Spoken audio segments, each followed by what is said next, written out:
And when I say around The Phantom Menace, I also mean including The Phantom Menace. Not stories that are concurrent, but adaptations thereof that turn it into a game. You have Danger on Naboo, Pod Race to Freedom, and The Final Battle. All three of those together make an adaptation of The Phantom Menace, but you can play through it by using their game books. It takes the film and gives you another way of looking at it, I suppose you could say.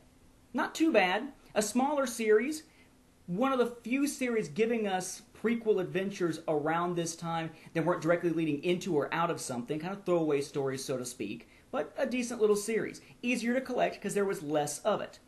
Also, you gotta hand it to Scholastic. The whole idea of splitting things into two books meant that those who were buying these just for the EU stuff, who never intended to play the actual game, like me, could just read the book. The gamers could play the game. It took up more space, but was certainly nicer for EU readers. Unfortunately, the trend of getting smaller and smaller as a series continued, and in a sense, the third and last of these series was one that was even shorter than it was purported to be. Rather than being a 15-release series, the follow-up, around the time of Attack of the Clones, entitled Star Wars Adventures, not to be confused with the comic book of the same name from Dark Horse that's coming out as we speak, it only had 12 releases this time around, 3 shorter. And given that, generally speaking, in Episode 1 Adventure, stories were in 3-book cycles, that basically means one broader story less than the previous series. But we'll find that there's something that makes it even shorter. What you had with this was another of these nice cases, in this case the first and only white one, of a clone trooper helmet. Now inside that one, we again had our 20 and 10-sided die, as we did in Episode 1 Adventures. We again have a little card, a little membership card. We have our point pad to keep track of our stats throughout the game. We have an adventure guide, a little instruction book, and we have our notebook to keep a log of our gameplay. Pretty much the same thing you had with Episode 1 Adventures. Again, each installment came with a little magazine, in this case, Star Wars Adventures, by the same name as the actual game. Each one came with more character and weapons cards and vehicles and stuff like that. So here's Kratos, for example, again, with stats on the back, as we would expect as we play the game. And just like with Episode 1 Adventures, we had a storybook, in this case, Hunt the Sunrunner by Ryder, Windham, and we have the actual game book. And the game book, of course, deviates. Here's just a straight prose story for those EU fans. It gets to a point where it says you can play the game instead. You jump away, you pick up this book. It's got prose with the gaming materials interspersed within it that you would use your calculations and your cards and all that kind of stuff for, exactly like Episode 1 Adventures. Unfortunately, that similarity becomes even worse a little bit later on. Now you might say, well, wait a second, maybe they had a winning formula, so straying away from it wasn't what they wanted to do. That makes sense. Why are you pounding on them for sticking with Episode 1 Adventures so much? Okay, see, here's the reason.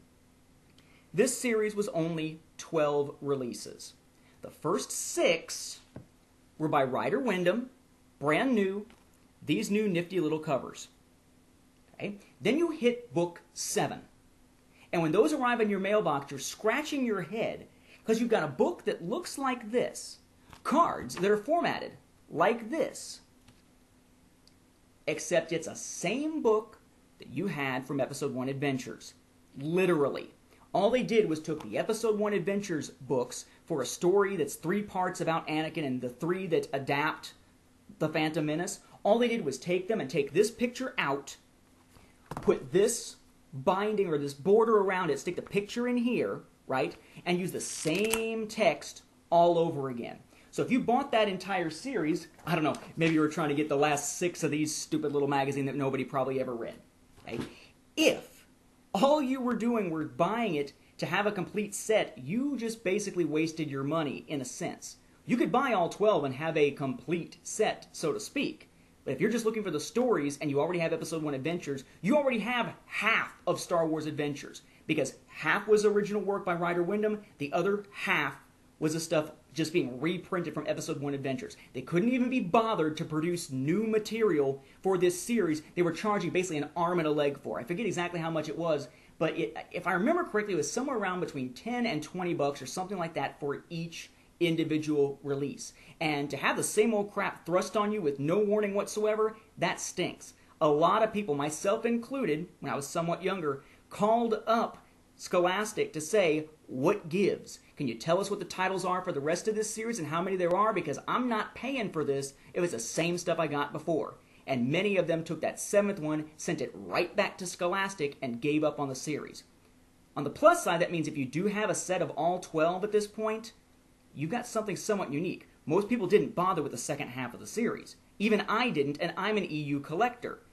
But the first 6 stories, the first 6 books are decent little tales. Again, throwaway stories that don't impact much, but if you like Star Wars EU and you're looking for oddball stuff around the characters of Attack of the Clones, or if you're looking for a little way to get people into gaming, and that happens to be the era in which they would like to play, this is a decent little one to check out.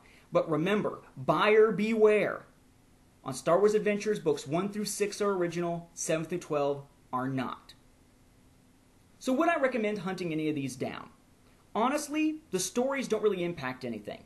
But if you want to find them, you can. Just expect quite a bit of a search to be able to get them. Usually you'll see them in bits and pieces on places like eBay, usually not full sets. And oftentimes you're seeing the books for sale, but not the actual gaming materials. It's much harder to come across an entire gaming set with all the cards, the dice, the game books, and everything. Even harder to find ones where even none of the little stats pads have been used. Not even one little tear-off sheet of it. So they are a little tougher to find. If you're big into EU or you're big into gaming and you want to get into it, go for it. But honestly, if you're going to weigh the amount of enjoyment you'll get out of the stories versus the price you may pay to find them all now so many years after the fact on eBay, you may wind up finding that the price well outweighs the enjoyment and you might just want to skip it. It's all right, but it's not something worth going crazy about. Okay? So, keep keeping track of the EU review over at solosound.net, and we'll continue to bring you more materials here on the Facebook page and the YouTube channel, along with new episodes of The Obscure Side and the regular series. Good night, everyone.